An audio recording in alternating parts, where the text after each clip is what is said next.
Hi, I'm John London. Welcome back to Thinking It Through, a twice-monthly podcast or thereabouts, where I explore the reflections and connections that people make to their personal history and geography. In this last year or so, while living in Santa Fe, I've come across a number of creative artists, performers, painters, and writers now residing in this most beautiful northeastern part of New Mexico. Some of these folks are native to the area, born here. Others are transplants and continue to practice their art. Jada Griffin, a painter of large abstracts and female figuratives, is one of the more interesting and talented individuals I've come across in Santa Fe since relocating here last summer. My wife and I met her at the Marigold Gallery up on Canyon Road a few months ago, and we were impressed with her knowledge and passion for the arts. I'm also happy she agreed to spend some time with me, discussing her life's journey as an artist and entrepreneur. As you will hear, prior to moving here in 2013, Jada was the owner and primary artist of the Jada Griffin Gallery in the renowned Pearl District of Portland, Oregon for 10 years. She has combined art and business for decades, though she's the first to admit she much prefers living daily as an artist. We sat down for a bit of a talk earlier this past December. What follows is about an hour of that conversation. Thanks much for listening. Now here's Jada Griffin. Jada, thanks for talking with me today. Well, it's a pleasure to be here, and thank you so much, John. Yeah, it's great. I'm excited. It's great to finally get this going. We've had a couple stumbles as I've tried to hold on to my gear, but now I have it, and we're ready to go. Jada, what I'd like to do is maybe have you introduce yourself to our audience. Who you are today, what are you doing today, Sure. What kind of things do you do professionally? Well, John, I am a professional painter, and I've been a professional painter probably, I could say, since my mid-30s or so. Of course, painted all my life from my early teen years, and took a little bit of a circuitous route, I would say, to come full circle back to doing what I do love the most and what is instinctive for me, and that is painting. Mm-hmm. I hear so often people telling me that they weren't encouraged to go into the arts for their education, and that's true for me, but instinct, I think, just pulled me back to doing what I love to do. And the arts across the board, I would say, because I also write, and I'm a published writer, published in Portland Interview magazine last year, but I'm also a dancer and a music lover. So it's really across genres, I would say. Yeah. And here in Santa Fe, where I came 6 years ago from Portland, Oregon, I'm the art director at a gallery on Canyon Road, Marigold Arts, mm-hmm. which also represents my painting there. Mm-hmm. So I'm there a few days a week, and then in my studio painting the rest of the week. And I've been in Santa Fe 6 years. I loved Portland, Oregon, but I do feel very rooted and grounded now here in New Mexico. Well, I remember my wife and I stepped into the gallery, and we were a bit timid about stepping into galleries because we don't generally command, the kind of income to buy things up on Canyon Road. But we loved your gallery in terms of the textiles that are on one end of it. I know Right. that we enjoyed that, and then you were so exceptionally communicative about your work and the other works that were around there. So we appreciate that. Well, thank you. And I think also there's an art to speaking and communicating, and that's partly why I'm actually thrilled to have this opportunity to speak into a microphone. But I do want to say that, I owned my own art gallery in the Pearl District in Portland, Oregon for 10 years. And one of the things that I said to myself when I had the gallery then was that anyone who has a job can buy art. And you said something about being intimidated about Canyon Road galleries. I think it's really true that if you have a job, you have an income, and art is something really worth investing in because it's enriching, and it actually can be life-shifting, is my belief as well. Anyone who has a job can buy art, and it's just a good thing to come in and look, actually, even Absolutely. if you're not buying. Absolutely. And although this is not about me today, I know that I've been educated just in the last 2 or 3 months being in Santa Fe. Today what I'd like to do is kind of explore some of how you got to where you are today. And maybe even go back to childhood and your parents. Were they enthusiastic about the arts? Were they artistic per se, or? The answer to that is no, actually. I think I'm perhaps the exception to the rule in terms of my immediate family. My father is much more of an empirically based thinker, although his mother, my grandmother, she did paint. And I think she had that yearning within herself, actually, to express herself in a more artistic, creative way that offered her the freedom that I think comes to you when you are living that kind of life. So no, I'm basically the exception to the rule, except for my grandmother. Okay, so in your family, there was you and your mother, and you grew up with your mother and father and siblings? Younger sister. My sister Kimberly's 2.5 years younger than I. And, I really, in a way, grew up with my parents because we're only 18 years apart in age. I particularly really grew up with my mother. Okay. And my father became professionally very successful. His work took us all over the world, actually, South America, North Africa, Switzerland. I also lived in Spain for a year, which was part of my undergraduate studies. I was originally actually a modern linguist, not a painter or a writer. But again, it's all in the family of things, language, and I'm very grateful that I have that background also.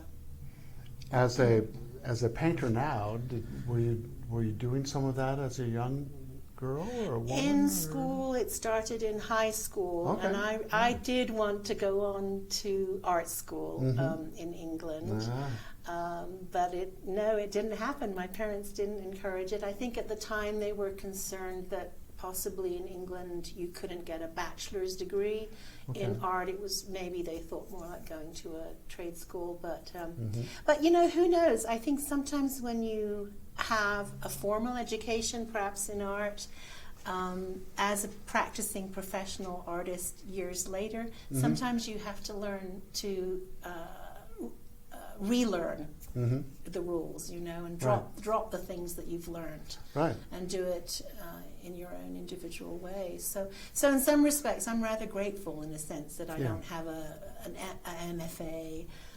Although I've taken a lot of classes in painting and studio. Yeah, and I've noticed that you consider yourself somewhat of an art historian as well. I mean, you can pretty much identify different periods in art history. Well, I love art history. I love reading, and I did study at Sotheby Park Burnett in London too, which was really all about experiential learning and observation. It was several hours on a Monday in the classroom where they would outline what we were doing for the rest of the week, but then the rest of the week really was going to museums and galleries and historic homes and looking directly at art and experiencing it. How old were you then? I would have been in my mid-20s. Mid-20s. And really, I say that was the best 3 months of my educational life. Interesting. I mean, it was what I loved to do. It was where my passion was. I compare that to 4 years of a bachelor's art degree in languages. I learned as much in 3 months. Right, absolutely. And the people that you were with at Sotheby's, were they also artists, per se? It was a collage of people, actually. Internationally, people from all over the world. We had a French countess, actually, in the class. And don't we all have Well, there's a funny story about that. She had the most fabulous clothes always, and she came into class. And, my father was an academic, and so she came in, and I was a little mesmerized always by her. And so one day I finally said, "Where do you shop, Countess?" And She said New York, London, and Paris. Nice. So that was Sotheby's for you. Well, you were in London. So. Yeah, New York, London, and Paris. So. There you go. There you go. There you go. Did you begin painting at that point in your life, in your 20s? I was painting in high school, so Okay. before my 20s. In my teens, I was painting. Do you have a yeah. particular teacher or a particular I instructor had that was... a wonderful teacher whose name I should remember, Osmond Smith, Miss Osmond Smith. Okay. And so, yeah, that was my favorite class always in high school. And you're a teacher, John, so Yeah. you know how one teacher can change your life and change your perspective. Well, how did she change yours? I mean, what was it about how she interacted with you that made a difference? I do remember her, and I remember how much I loved her classes. But I would say that it was really the Sotheby's course that I knew I had found something that I truly loved when I was studying there. But then I would say that one of the shift moments in my life actually was when I saw the work of Jackson Pollock at the Pompidou Center in Paris, and probably in my late 20s maybe. I will never forget the first time I saw those paintings live in the flesh. The scale of them, completely different from looking at a painting in a book. I was going to ask you about what struck you. Completely different from looking at a painting in a book. It didn't strike me in my head. It didn't strike me intellectually. It struck me viscerally, and I was literally, my breath was taken away by it. I have never forgotten that, and I still believe now that that's the job of art, to carry you away, to take your breath away, to change something in your biology, more in a sense than in your mind. So that's what seeing Jackson Pollock's paintings did for me way back then. Right. If we can call that a teacher, Jackson Pollock was my teacher. I think something profound like that has an impact on your life. Now you've done some large abstract work. Yes, work. I have. Would you call that expressionist or impressionist? I call it abstract expressionist painting. Okay. Just for want of a term, I think sometimes we feel like we need a niche to slot things into to help us understand them, just as knowing something about the art history of the work, the influences on the work, helps us intellectually to appreciate the work. But I'm such a huge advocate for simply experiencing the work and allowing oneself enough time and space for the magic to happen.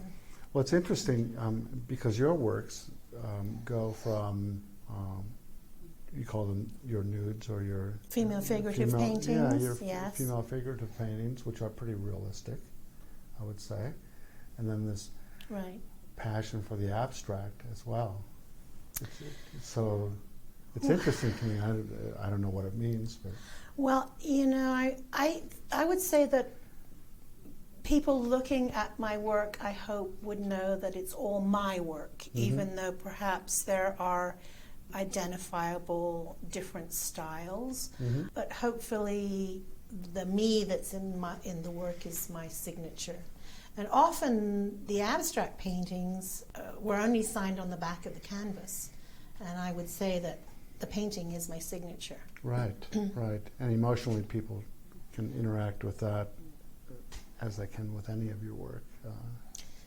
Do the abstract, can I ask you a question? This Sure, is naive, absolutely. I'm not an art historian by any means, but I was wondering today if maybe an abstract work actually allows more of an interaction because the imagination, because you don't really have identifiable objects. Well, perhaps, yes, as the viewer, perhaps it opens the viewer up to more freedom and less sense of feeling inhibited or constrained by than one would by realism, which might give people a sense of that they needed to know something about it. What's this thing about? But I've always said that more than a painting, more than being about something, having a narrative, a work of art actually is something. So whether it's an abstract or a figure or a landscape, it's what that work of art as an entity in itself does to a person looking at it. And that, you as an educator, I think that actually gives an enormous amount of freedom to someone looking at art, because it frees them from the requirement of knowing the history, knowing who painted it, even knowing the price in an art gallery often can influence people's judgment about the value of the art. Right. But the value really should come from simply experiencing it, as I had the opportunity to experience art when I studied at Sotheby's. So you saw the Pollock after Sotheby's, right? Is that I after? believe so, yes. Yeah, a little bit after it. What other things struck you during that Sotheby's period? What in particular did you find moved you? I would say that one thing was across genres, whether it's architecture, whether it's a beautiful piece of silver, whether it's a painting, whether it's a textile. As Joseph Campbell talked about mythology being cross-cultural, and that you would find very similar stories even in cultures that had never interacted. Right. You see that across genres in art from the same period. There are connecting threads through architecture, through painting. And that is such an enlightened way of being able to learn, because you can make sense of the whole rather than learning about sculpture in isolation, painting, and discreetly. So the way they were teaching at Sotheby's worked for me in terms of how I was a learner. Yeah, absolutely. So there you are in London. Now, we didn't talk much about your life, your family moving around a little bit. Care to touch upon any of that as Sure. Something that informs you even today? Yes. As a youngster moving around the world, that's a unique opportunity. So. Yes, and I probably didn't realize how unique it was in the moment, and I have my parents to thank for the fact that I did have the opportunity to be exposed to different countries, different cultures. You're still with your posse in each one of these. Yeah, you're still with your group of friends. I was accompanying my parents on their journey, so there was good fortune in that. Right. But I think all of it was a kind of a gathering of myself from my very early years with my parents. And that's where, of course, my interest in languages came from as well. To your question, that I think that exposure as a child started piecing together the me that I am today, a gathering of all of those pieces and forming the collage. Do you remember being in art classes in some of these international places as a student? I do remember being in art class in Geneva in Switzerland. I was at the international school there. Right. The English side of the international school, and they had fabulous facilities. They do. There. So I actually did a lot of print work when I was at school there. Unfortunately, I wasn't there long enough. Is that like a litho thing? Lithographic work, yes. Yes. I love those litho stones, Yeah. Did you work on drawing there too? Would you call yourself a drawer as a child, as a young woman? No, Were you doodling in notebooks? We had drawing classes at school, but Leonardo da Vinci could draw, Rembrandt could draw, and I've never wanted to compete with those people or take the time to practice the art of drawing for years and years and years. I'm more of a spontaneous, I think, intuitive painter. Perhaps that partly comes from my background of just pulling all these disparate things together into the I that I was and the I that I am. We might edit this out, but has anybody ever called you a third culture kid? A third culture kid. I never heard that term. You don't really belong to the American culture. You don't really belong to the culture where you're temporarily located. Right. You're actually kind of a composite. And border crosser is the term I think that I used when you walked into the gallery, and I heard that term fairly recently in the last year, and it was told to me by a woman who asked me where I was from. When I started explaining to her, she said, "Oh, you're a border crosser," and her background is in psychiatric work. So that term, I believe, is an actual professional, almost clinical term, a border crosser. So when she said that to me, I said, "Well, that's fabulous, because I finally know what I am, and there's an actual term to describe me," and it gave me actually a sense of comfort, because I have always had a longing to find home, I would say. Yeah. And the fact that you can be a person who lives with that longing, I'm okay with that now. Right.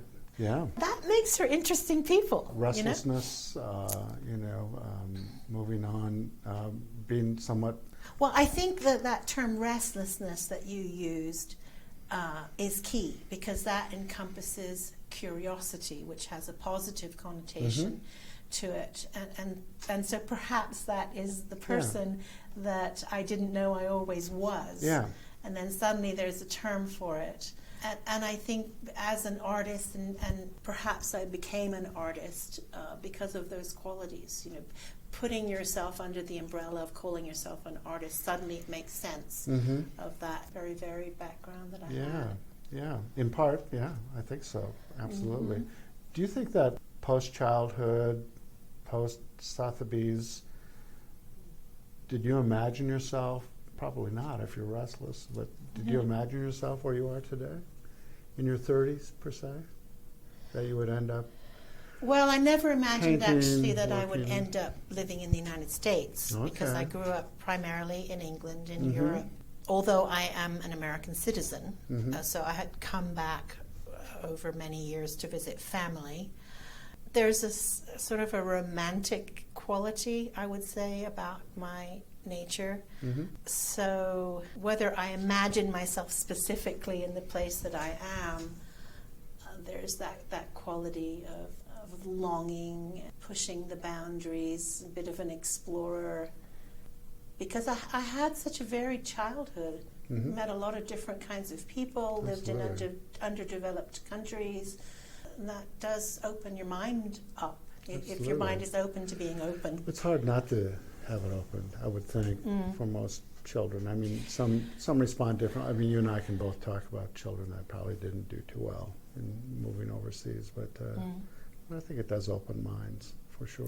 Well, for me, it was hard in terms of having a very chopped up educational background. Yeah. And when we finally did land in England, because the education system, certainly at the time there, was very rigid, I had a hard time knowing that I could compete.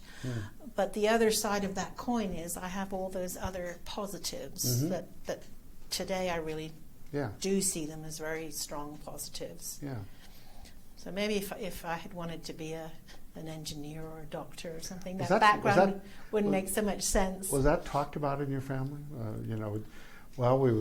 We really appreciate her interest in art, but we know that she's got this ability to work with numbers, and No, it was not talked about. In fact, I would say the opposite of talked about.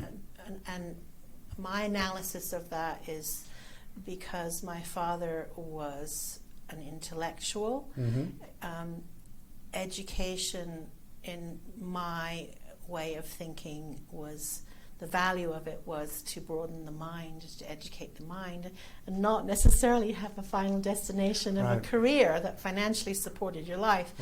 And I felt that not only from the influence of my father in particular, but also the British education system per se is very elite, and it is very much about learning and about the mind. Learning how to learn. Learning how to learn.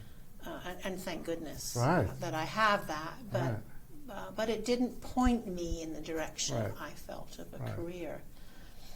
And the only reason I ask that is because out of the working class, suburban post-World War II, baby boomer milieu that I grew up in, we all had directions that we had to go in.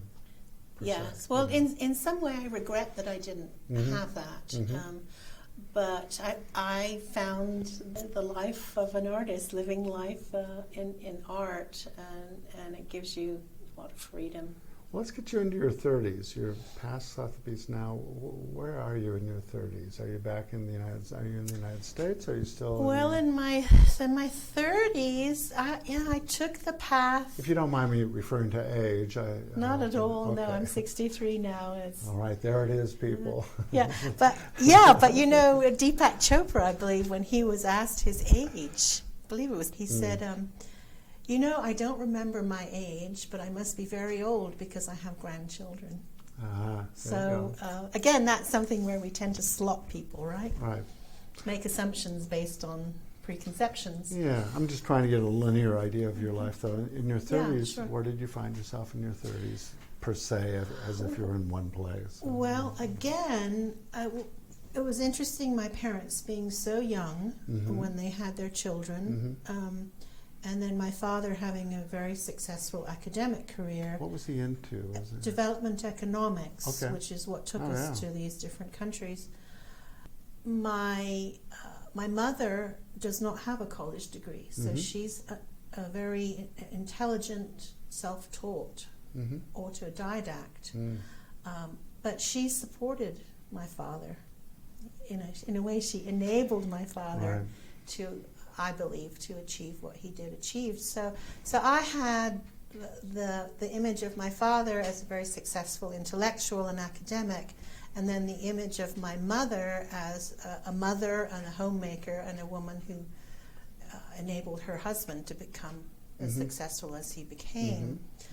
So in my 30s, I was married, had a child when I was 35. So I feel like I was very much mirroring my mother at that time. Okay. Where were you living? Well, I've lived in 10 or 12 different cities in your 30s. in the United States. I more or less left England when I was 23, 24. Okay. And came back to the United States, All right. yes. All right.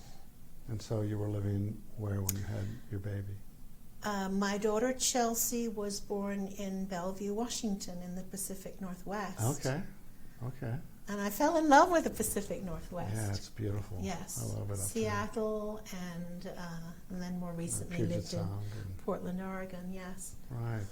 Yeah, and it's still, that whole area is still very dear to my heart. I would say the Pacific Northwest and the coast of Oregon, and then here, the desert Southwest.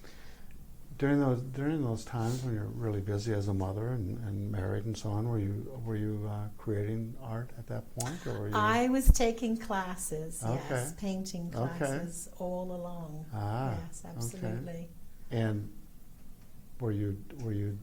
What kind of classes were those? I mean, I don't know.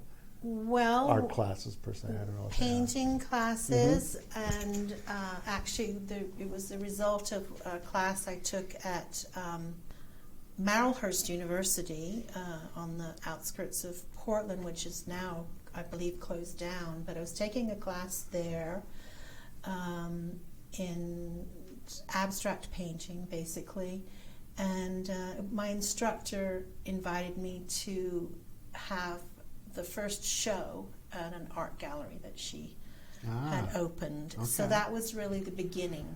And I would say that's kind of a pivotal point for me, was the fact that she offered me the opportunity for a one-woman show in her new gallery in downtown Portland, Oregon. So you're a mother.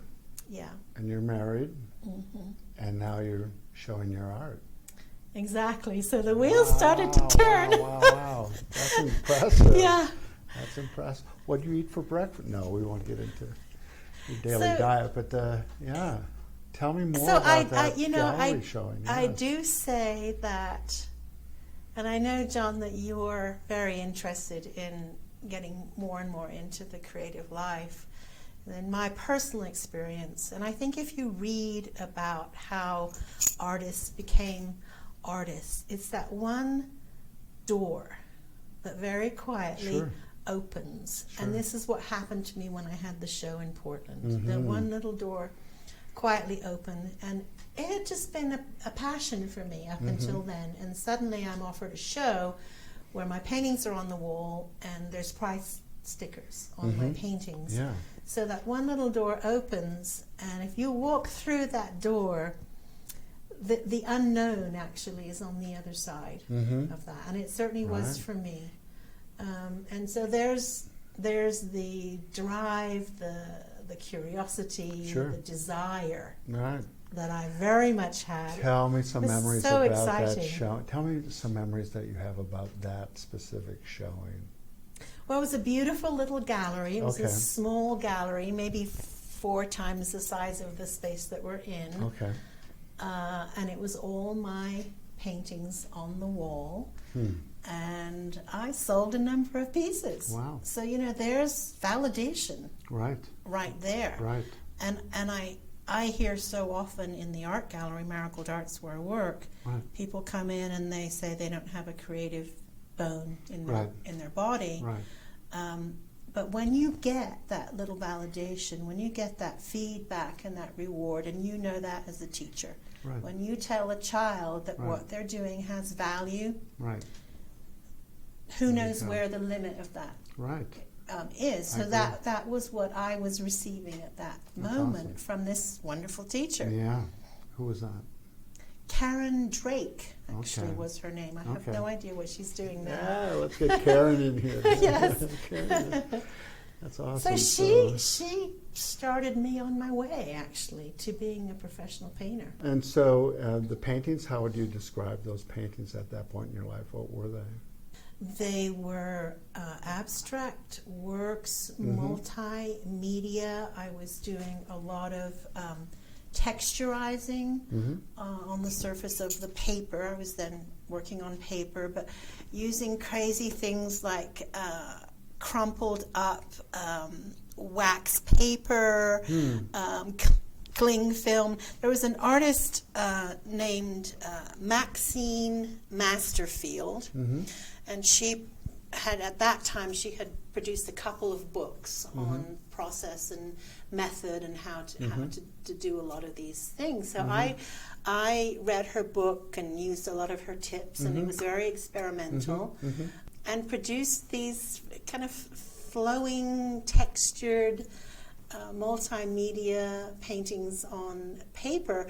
One of the things that I did was I learned to use a polymer, which I put over the top of these paintings. So it was like a very thick varnish. So it made the paintings feel luminous and feel deep, and it gave them another dimension that the works didn't have without it. So again, that kind of, I think, springboarded me forward. And to sell a painting for $500 is pretty nice. That's great. I mean, when you think about it, how many people ever sell a painting in their lifetimes for $500 or $5,000, which I was doing a few years later? No. And so, but the risk taking was yours. I mean, you took the risk. You put yourself out there. You were the brave woman in the situation who said, I can do this. That's that moment when you're at that crossroads and you have to choose. Am I going left or am I going right? But nobody told you that these things were going to be sold off the wall. Maybe they did, but nobody said. No, it's you just went for it. Yeah. Having the work on the wall, even without the sales, would have been incredible. Exactly. At that time. It's an sure. amazing feeling. For sure. When your work is published in a book, or your work is put on the wall in an art gallery, and then let alone when someone takes it home with them and wants it as part of their life and part of their family. I don't want to re-loop this all back Go to your ahead. family all the time, but how the fam deal with all of that? Well, all my of a mother sudden? came, Yeah. my sister came from England, Right. and were actually at my opening. And That's great. my mother has always been one of the biggest supporters of my work. Mm-hmm. And her support is support of me Mm-hmm. as much as it is You're support right. of the work Right. itself. Right. She's a great mom. I'm Yeah. very grateful to Yeah, my yeah, mother yeah, for believing in me, Absolutely. even through some dark passages, let's put it that way. Okay. Yeah. So when you're doing this, you're selling some paintings, you're in, what, your 30s still, or late 30s? I would that was actually 20s? after my daughter was born. Right. So she was 8, so I would have been early 40s by Okay. then. Yes. Okay. So you had the show. Let's just stay with your art for a second here. So you had the show. You got very excited about the show. It opened up Right. all kinds of worlds for you. What happened? What did you do with all that energy? I then decided that I needed to scale my work up, paint larger. And that was a very important decision because that enabled me then to get my work into a Portland, Oregon gallery. Describe scaling. I understand what you're talking about, but maybe some people don't. So what? I what are you went talking from a standard piece of watercolor paper, whatever that is, 2 by 3 maybe, right? to then working on canvas, from paper to canvas. And I went to 6 feet by 8 feet size paintings. So I actually then, I built a little studio at the house where I was living, so I could paint larger. So I painted both on what I call wall easels, where the unstretched canvas was actually stapled to the wall, and I painted vertically. Right. And I also had some tables built for myself, just plywood and 2 by 4 tables. Right. So I could also work horizontally, so I could actually move around the table and doing these abstract paintings. When you did those back then, did you work on several pieces at several once? pieces at once, which was such a gift to go from making small paintings on one table, one at a time, to suddenly, and part of being able to be a successful artist is having the facilities. As a painter, it's having the space to paint, having, as you say, the opportunity to work on more pieces at once, because when you start selling your work and having that vision of your work beginning to support you financially, there is an element of, quote, production that comes into it. You know, how fast can I paint? How many can I paint at one time? So by giving myself that studio, that was another little door again, in a way that I opened for myself. Right. And you go through another door, and you know, where the hell's it going to take you? That's amazing. That's amazing to me. I mean, it's amazing to me that you could scale up and you realize that, whoa, okay, this can, with my name on it, this can command this amount of money, and this will be, you know. Well, you know, at that time I was married, so I wasn't having to financially support myself. Right. But I was taking those little opportunities that I, in a sense, I created for myself, I suppose. Okay. And going down that path. Yeah. And did you have shows of those larger works that? Well, when you I started scaling eventually. up, or how did you move those? Eventually, my paintings were accepted into a major art gallery in Portland, Oregon, the Lawrence Gallery, which they had, I think, 3 different locations at that time, and they were spoken of as the largest gallery in Oregon. Now, were those openings as well? I mean, did you show up when these things were displayed, or? Oh yes, as the painter, because people always, I find, they love making the connection of the work with the artist, because it's just enriching for people. Absolutely. It takes them on a journey. Then it's not. Well, that's what I'm doing right now. That's what you're doing. Yeah, we're on a journey together, John. Absolutely. I'm just along for the ride. when you did that, when you moved into that part of your artistic life, did you find that people were coming up with questions about how they could do what you're doing, or could you help them? Were they asking for your assistance in creating pieces, or were not so much? Okay. I would say I tend to be asked more now, sitting in the art gallery on Canyon Road, Right. by artists in particular, how they get representation.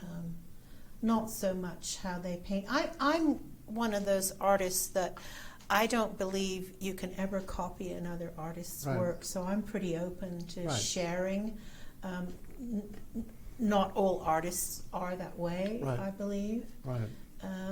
Because your art, if it's going to speak to people, it really has to come from your bones and your soul and your blood. And so I don't worry about whether people are going to copy me. And I don't want to look like anybody else's work anyway.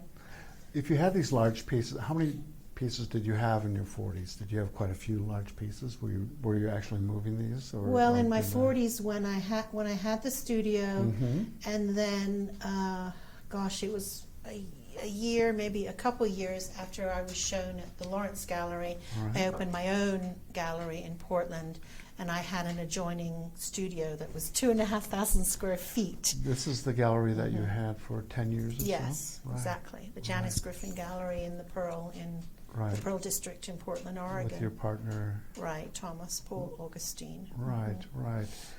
How long between that kind of move towards the canvas, the larger pieces, and your own gallery? What are we talking? 5 years, 10 years? I think it was 1 or 2 years. Oh, not just that long, pretty quick. actually. Yes. Okay. So that decision to paint larger paintings, and then the Lawrence Gallery, eventually they actually put 3 of my 6 feet by 8 feet paintings in the front window of the gallery, and that's when the work started to sell. That is such a They had physical, visibility. we haven't even talked about it, but that's such a physical feat just to create something that It large, is. isn't it? It is. It's so physical, that work. It's painting at that scale is exactly what you say, John. It's a physical process, and I responded to that. I like the physicality of Right. it. I like using my whole body Right. in almost a balletic kind of way. I know you're into movement. Right. Right. It's very different from painting a small window-sized painting where you're using your fingers, your wrist, your hand, your arm. Right. Painting those large-scale works, your whole body's in it. You're almost living in the piece and That's living so awesome. in the canvas and eating the paint almost. Did you have situations? Now again, I come at this not as an artist, so I don't know.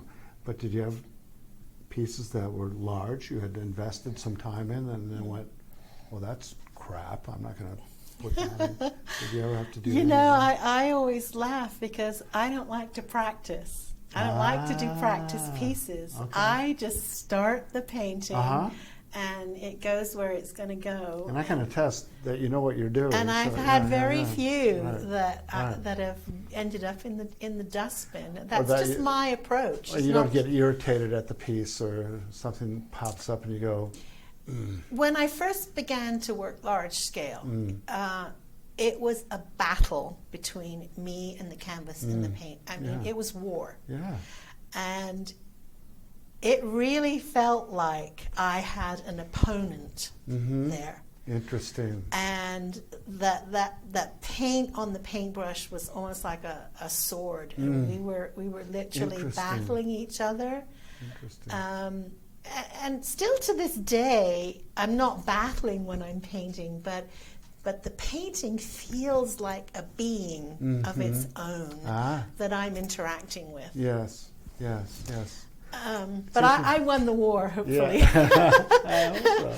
I hope so. Now, these pieces, when you let's talk a little bit about moving into your own place in Portland, because that was a significant part of your life. Yeah, it was amazing. Tell me, let's just start at the beginning and tell me a little bit about that whole experience, if you can. We only have 2 minutes. Only we 2 have, minutes. No, we have to do significant editing. We have some time. Well, it was... No, but tell me about moving from, It was extraordinary, and at that time, the leases in the Pearl District were still somewhat affordable. Now the whole neighborhood has become super gentrified, and actually the space where I had the studio and the gallery is now a high-rise condo building. But to have that amount of square footage, 2,500 square foot gallery, to display my work, it really, again, it informs the artist, it informs the maker of what's possible. And to see my work like that, it was almost, there was almost a disassociation. It almost felt like that cannot be my work. Yeah. But it was my work. Seems like and unbelievable. Yeah. Yeah. And it very much told me that most of us, most of the time, we limit ourselves and we don't comprehend the potential that we actually contain within ourselves. So when I made the decision to lease that space, that really informed me of what I was doing with myself artistically, and that it had validity. It seems that there was pillars of support for you. There are financial pillars because you were able to lease, you were able to sign a lease and get that space and do the work. Well, I really began selling my work. Okay. And I went from a $500 painting from my first show to being in the $5,000 category, and sold my paintings internationally. And I mean, not that I made a lot of money, because I did have the lease and there's cost involved just in production, and I had a foreman who supported the gallery as well and did a lot of the physical labor, who had to be paid. And I invested a lot of my own personal funds in being able to do that. But that's what our personal funds should be for. They should be for supporting our lives and discovering ourselves, actually. And that's the choice that I made at that time to do. How many people, I don't know the answer to this. I don't think anybody knows the answer. But how many people are artistic and they never take those steps that you do? Exactly. I mean, that was an incredible good fortune, to an extent. And also, when we reach the end of our lives, what is it that, looking back, that we want to know about ourselves? And no matter where I go with the rest of my life, I believe that I've already experienced that sensation of what all of us want to know at the end of our lives, and that feeling of actually bliss, and it's actually a feeling of love, to be able to make something that fills your soul in the process of making it, and that then connects with someone else's soul, is quite extraordinary. Yeah, that is extraordinary. Yeah, that's a unique feeling. So I gave myself that gift in a way. Yeah, absolutely. Was it the kind of thing where you were painting on I just get down to the nuts and bolts of your life in Portland? Were you painting every week? Were you exclusively painting? Were you? I was painting 24/7, really? as well as being a mother to my wonderful child, Chelsea. Yeah.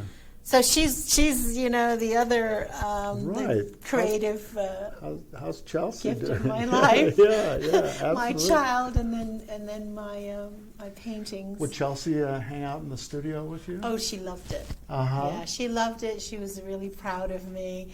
She had a band when she was in high school, so she also loved the fact that her band was occasionally permitted to perform in the art gallery, and her friends were invited. And, that was my first opportunity to be a public speaker in front of a microphone, actually, was to introduce Chelsea's band. And I found that the sound of my voice was okay. It was a little bit of a feeling of kind of being powerful behind that microphone. Thank you for coming tonight. That was about it, and then the rock stars let loose. If you don't happen to have the capital to purchase, maybe your parents do. There's plenty of things to look at. It's all about exposure, and there's many different ways to get exposure for sure. Exactly, exactly. Now, these paintings were sold. How does that? We could go on and on, nuts and bolts of selling paintings and delivering them and so on. Right. Did people walk into the gallery and just start speaking with you or Thomas, or how does that work? Or did people call you up and go, we have this space that we're looking for something exactly what you've done? Well, I did very minimal but very targeted advertising, and I still have to this day a great friend in Portland, Oregon, who was in the advertising arena. He actually published the city walking maps for Portland. So I believe I picked one of those up. Probably okay, so you know what I'm talking about. So he advised me, and he also helped me to get on the inside front cover of the hotel book that is distributed in all of the hotels. And I think every city has them, including Santa Fe here. So that was a really good decision to put my ad there, because I found that when people would call the gallery or come in, often it was because they had seen this ad. So they already knew what they were coming to look at. So, and it's very different from my experience on Canyon Road, where it's a tourist situation, where in the peak months here you get hundreds of people coming in. Foot traffic, right. But you don't necessarily know if that one individual is going to be interested in the art that's being sold in that particular gallery. So in my situation in Portland, it was really different. Right. So I didn't have to deal with hundreds of people. Right. I already knew if the person was in there, they were probably interested in what I was doing. Interesting. Yeah, that's a different. So a lot of women bought my work, a lot of female couples, a lot of male couples. So I had an interesting profile on the people who purchased my work. You stay in touch with some of those? Some of my clients have become good friends. Yes. Right. Yeah, which is very nice. That's terrific. Yeah. Yeah, I would imagine. The idea of running a gallery, painting full time, having this gallery space to show, it sounds like an idyllic place. What happened? 2011, you got restless? Is it 2012? I don't know. I can't recall the date. I don't know what year it was. I had the gallery for 10 years, and by then my daughter was in college. There were rent issues coming into play in the Pearl District. It sounds like they were in development. Yeah, very much in development. I think Portland still now is the #1 destination for people moving to new cities in the country. So I left right before that boom happened. So it was actually a good move. Perhaps it was intuitive. I had never come to New Mexico, actually, but I knew all about Santa Fe as being such a strong center for the arts, partly because my daughter was on her way, spreading her wings like a work of art, going out into the world, needing to do her thing. That gave me the opportunity to look at possibilities for myself. And I say that I could drive around downtown Santa Fe without a map when I came here, never having visited before, because I had read so much about, because I was fascinated by the women in particular who had come here in the early 20th century, and the layers of different peoples and cultures and the power of the land here, which we don't have time to talk about duende. But you know the term. There's something in the power and the rawness and the energy that's contained in Mother Earth in this area that is definitely a catalyst for creativity. And it's hard to explain or talk about in scientific terms. But I felt that when I came here. Right. And as I was saying, I could drive around downtown because I had read so much already before I came, and I knew how to get around. Right. But it was a really good move, as much as I love the Pacific Northwest. There's something really magical about. And we've talked about that. You and I have talked quite a bit about. And you feel the same. I do. Think, John, I do. Yeah. Sure. And the space that we're in, or the place that we're in, it's hard not to imagine. Hard not to be thinking imaginative. I believe.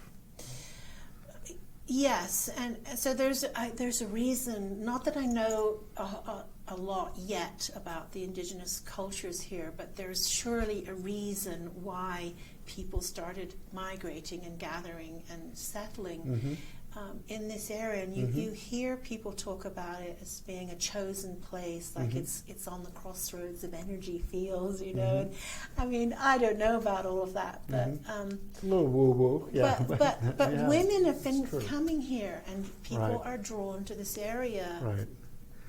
And that's another aspect of, we're going to have to maybe pick another time to talk about some of that, but that whole aspect of your art and the power of women is something that we haven't gotten into. Jada, we've been here about an hour, and I think Hard to believe. It's been a terrific conversation, I've and I think we've gotten you to Santa Fe, and hopefully we can speak again, and maybe we can add to this. There's so much more to tell and to explore, and yes, I really shifted from painting abstract paintings into more female figurative work. Yeah. So that's another conversation. Well, let's have that. Thanks again for Thank coming in. you so much, John. Thank you. It's been a pleasure. Yes, there's more to Jada's story that we may have to cover in a later podcast. But I want to thank her for her time, her candidness, and her insights into what it feels like to be an artist, an entrepreneur, and truly a woman of spiritual substance. Well, until next time, this is John Lund of Thinking It Through, thanking you for your time and your attention. Have a fine day.